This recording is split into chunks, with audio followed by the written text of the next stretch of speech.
So good afternoon students. So myself Numanuddin.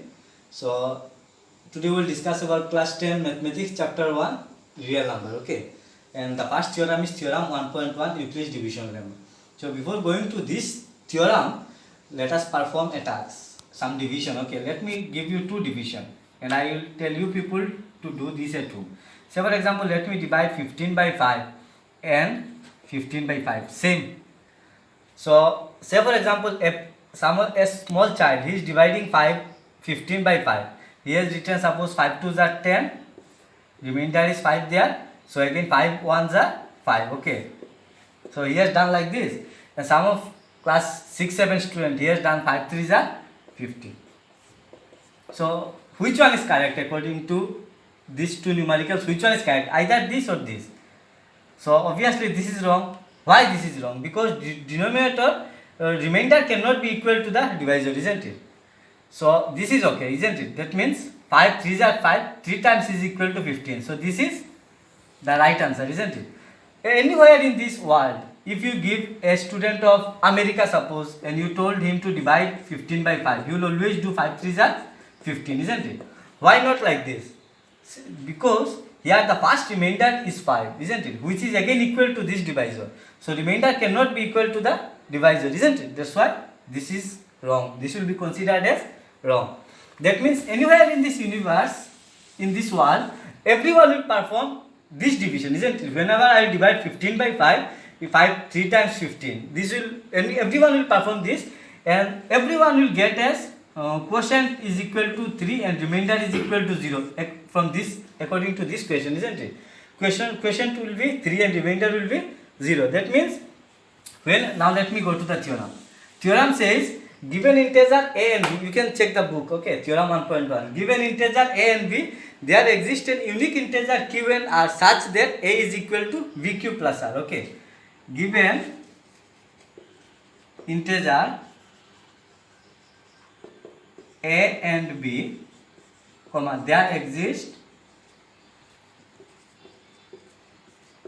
an unique integer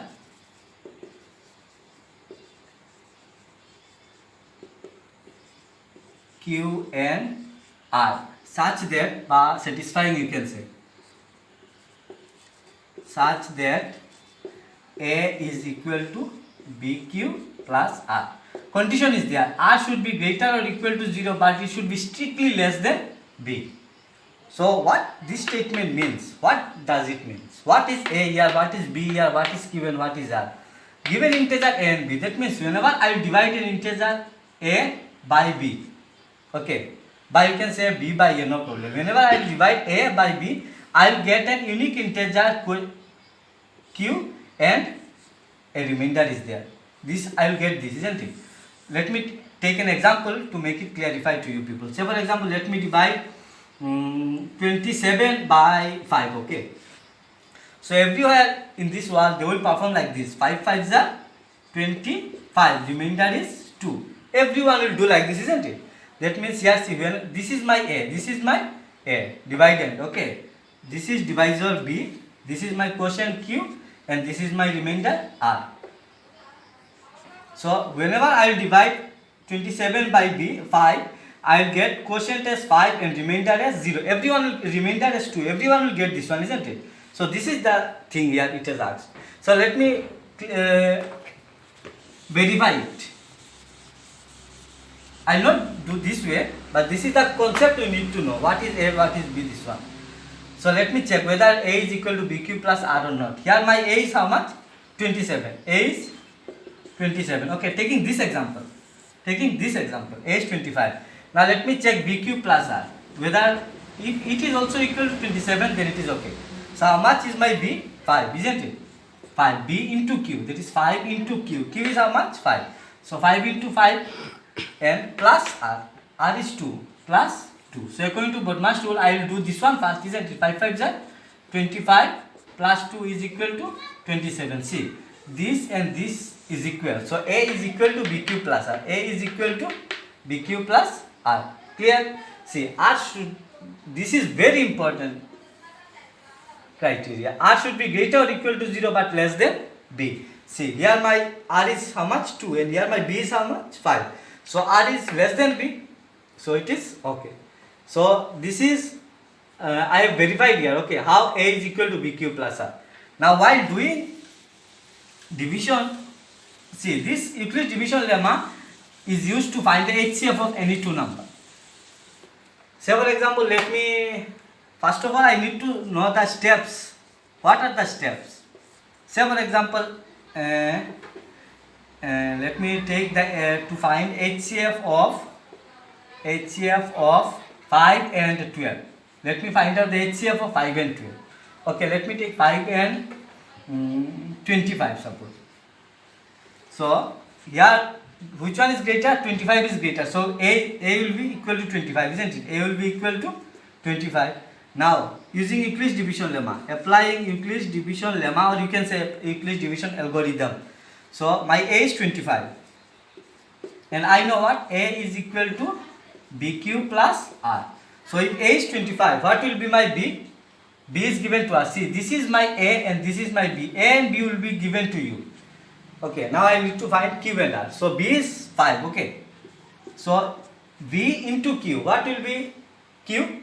So we know 5 ones are 5, 5 5s are 25. So 5 5s are 25. So 5 5s are 25. So remainder will be 0, isn't it? So if remainder is equal to 0, if in first step the remainder becomes 0, or in any step, if remainder becomes 0, then in this case B will be your HCF. B will be your HCF. So here see, remainder is already equal to 0. 5 5s are 25, it is there. So remainder will be 0. You can check like this also, 25 by 5. If you face any problem, so 5 5s are 25, remainder is 0. Isn't it? So this will be my HCF. This will be my HCF. So HCF of 5 and 25 will be 5. Let me take one more example, okay? After that I will complete it. Let me find the LCM of, suppose, 5 and 12. Let me take the HCF of this one. So here A will be 12 because A is the greatest one. So A is equal to B. B is given to us. This is my A. Larger one will be A and smaller one will be B. So if A is 12, then B is 5. B into Q. So 5 2 times will be equal to 10, and 2 will be there as remainder, isn't it? So A is equal to B into Q. See, this is my A, this is my B, this is my Q, and this is my R. See, here remainder is not equal to 0, isn't it? So now what to do? If remainder is not equal to 0, now what to do? In this case, in next step, this will be your A and this will be your B. Very important, you should know this one. This B will be your A and R will be your B. So in the next step, my B will be, A will be 5, isn't it? And B will be my R. So 2. So A, now I have got A and B again. So 5 is equal to 2 into 2 2s are 4, isn't it? Plus 1 as remainder. So again remainder is not equal to 0 in this step also. Now what to do? Now this will be your A, this will be your B. Remember, every time whenever R is not equal to 0 of that step, your B will be B of the previous step will be your A, and R of the previous step will be your B. Okay. Now let me start again. A is this one, A is equal to B is this one, B. So A into B, A equal to B into Q. So 1 2 times 2. So in this case remainder will be equal to 0. So remainder is equal to 0 in this step. So if remainder is equal to 0, then B will be your HCF, isn't it? So A equal to B into Q plus R. So this is my B.